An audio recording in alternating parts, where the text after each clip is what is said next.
I want you to become a full-time housewife. And I followed his wish. However, my husband soon started yelling at me, and my mother-in-law began making snide comments every day. If I made even a slightly unhappy face, they would yell at me to leave the house. One day, I was abandoned on a dark mountain alone, and I thought, this could be it, the end of my life. Just as I was losing hope, a knight in shining armor appeared before my eyes, as if in a dream. My name is Whitney, a housewife in my 30s. I used to work as a regular employee like everyone else before becoming a full-time housewife after marrying my husband Brent. We used to split the household chores while working together, but one day he told me he wanted me to become a full-time housewife. I don't want to do housework at all. Winnie, will you become a full-time housewife? I will earn enough for both of us. With those words from my husband, I resigned from my job. My husband had no experience living alone, and it took him time to learn how to do laundry, cleaning, and cooking. I thought it was okay for him to take time to adjust, since no one is perfect from the start. However, my husband seemed to have no intention of doing any housework at all. I was anxious about quitting my job, but I thought we could eventually have children, so I decided to focus on housework as my husband wished. At first, my husband was grateful to me, and I was happy to do housework for him. However, lately, I've just been sitting in a chair taking breaks, and my husband has been getting angry at me. Hey, why don't you do some housework? Haven't you finished washing the dishes yet? And the room is still messy. And so he began to nitpick and complain about everything. Being a housewife must be easy. You probably just laze around and take naps during the day, right? His constant complaints began to wear on me, and I became fed up. Then I will quit being a housewife and get a job. Let's go back to sharing the household chores like we used to do. Even though I suggested that, my husband only responded with harsh words. Didn't I tell you that I will never do housework? Who do you think you are? Who do you think supports our living expenses? Working at a company is certainly difficult, but being a housewife is not easy either. He promised me that he would earn enough for both of us, but our income has remained stagnant for the past 5 years. I wasn't even given any money to manage because my husband believed that nothing good would come from giving money to a housewife. Every day, I was criticized and berated as a useless person and was forced to obey him. Over the years, my way of thinking became distorted. My husband is just trying to help me by pointing out my flaws. It's all my fault that I can't do the housework perfectly. Looking back now, I think I was completely brainwashed. But at that time, since I had little interaction with the outside world, and my husband was everything to me in our small household, I didn't realize what was happening. Then one day, my husband came home from work and made a sudden announcement. We're moving next month, so start preparing. My husband bought a new house without even consulting me. Wait, you bought a house without telling me? What? I don't need to consult you about it. You're just living under my roof. My husband continued, and dropped another bombshell. My mother will also be living with us in the new house. This made me feel even more confused and shaken. I disliked my mother-in-law and only saw her a few times a year since she lived far away. However, during those short visits, She would bully me and say hurtful things about my personality. Wait! You said we weren't going to live with her. I protested, but my husband didn't care at all. The situation has changed, so just do as I say. Don't order me around and shut up. I didn't become a housewife because I wanted to. I did it because you asked me to. I wanted to retort like that, but when my husband shouted, my body froze and I couldn't say anything. Without being convinced, we moved to our new home. My mother-in-law had already arrived before us. As soon as she saw me, my mother-in-law started making obvious sarcastic comments to me. Oh, hi, Whitney. You're still as gloomy as ever. My husband didn't reprimand his mother, but instead said to me, Mom and I are going out to eat, so stay here and unpack our stuff. And don't use the heating until we come back.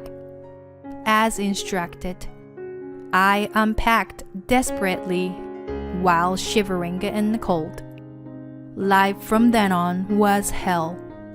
My mother-in-law made me do household chores by giving me various instructions and then making me do them all over again every time.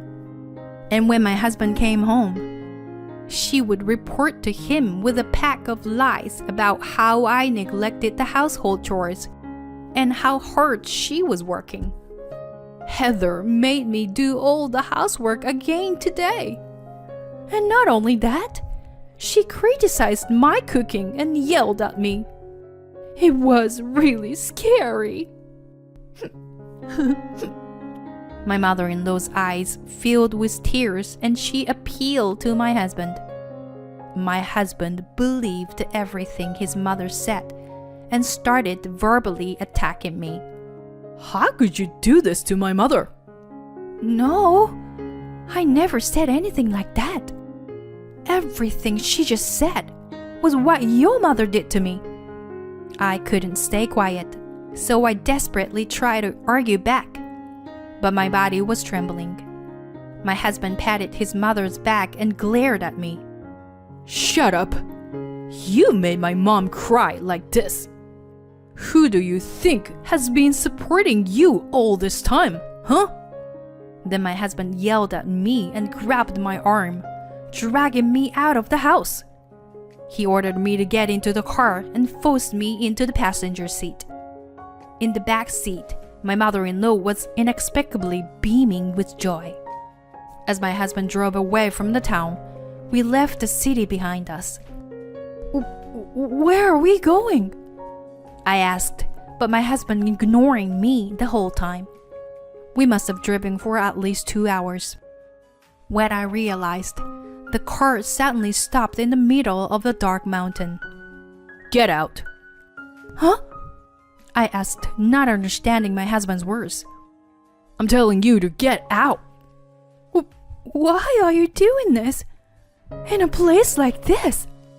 Shut up. If you can't obey me and my mother, then get out. Don't you ever come back. Are you leaving me stranded here? No. I desperately held onto my seatbelt, but my husband forcefully threw me out of the car.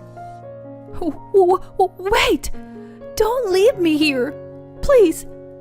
Please! My husband and mother-in-law watched me scream in desperation, with grins on their faces from inside the car. Then they drove away and left me stranded on a pitch-black mountain road with no street lights. I was shaking with fear, with no phone on me. I desperately made my way down the mountain, determined to find someone to help me. Despite my efforts, I kept falling and eventually I became unable to move. My lips trembled and I went numb in my limbs. As I felt completely hopeless, I saw a car's headlights in the distance. The car stopped for a while, probably observing my situation, and then a man got out of the car. Hey, are you okay? What happened? Why are you dressed like that in this place? And you're covered in blood. As I looked down, I realized that I was barefoot and still wearing my apron. I explained my situation to the man while fighting back tears of relief from finally encountering someone. Then the man put the suit jacket he was wearing over my shoulders. I'll take you home. Don't worry.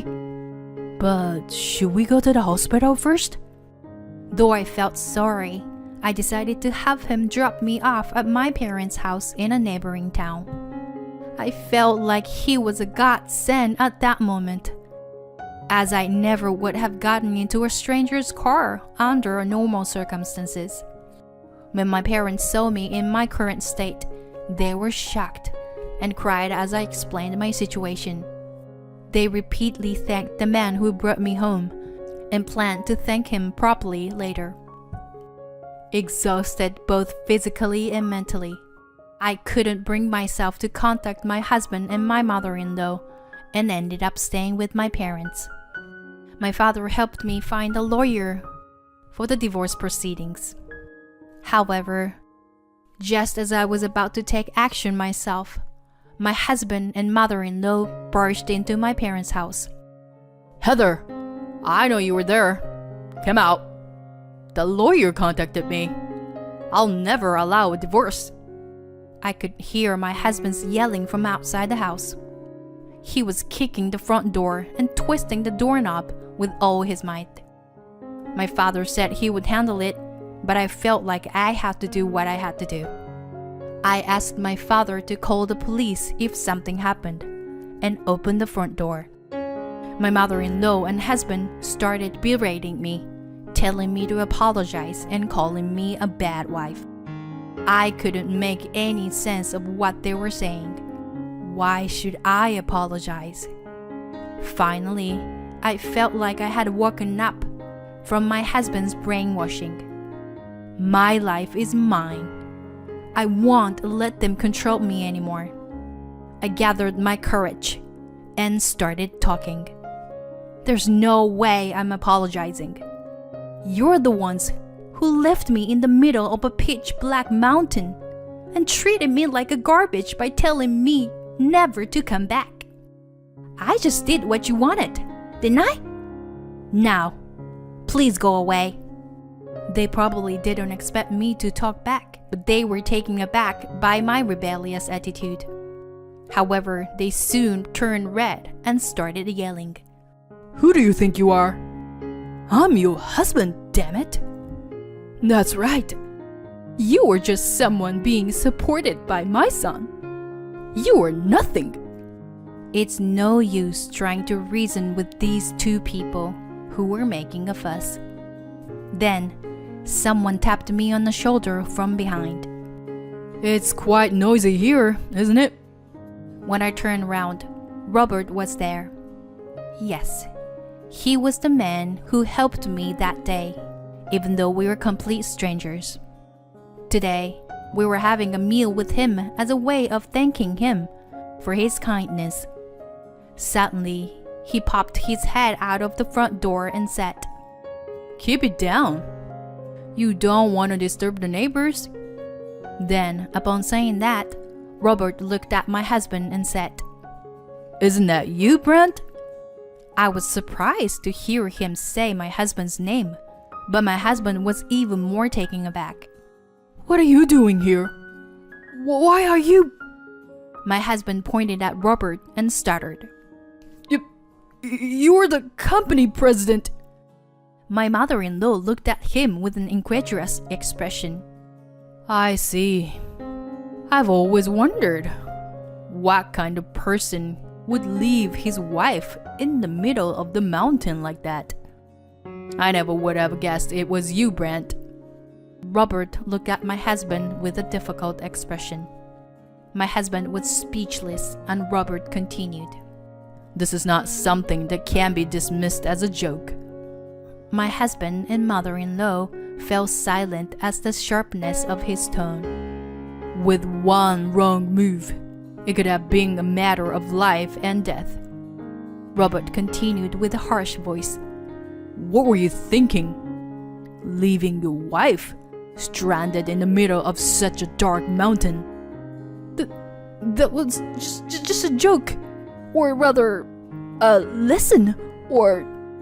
My husband was sweating profusely on his forehead and stammering excuses. Upon seeing this, Robert let out a big sigh. Silence! Enough! You need to take responsibility for your actions. Brent, your work attitude and performance also has been a problem for quite some time now. I can't have someone like you at my company. I'm sorry. I never should have done something like that, so... No, you're fired. You don't have to come to the office anymore. Upon this sudden announcement, my husband trembled with a pale face. Are you kidding me? And what's up with the president being here in the first place? You guys are cheating on me, aren't you? That's right. You two were secretly meeting up and trying to set me up, right? Yes, that's right. You two are cheating on him. Pay us compensation. As even the man who saved my life was being blamed, I couldn't help but feel my blood boil.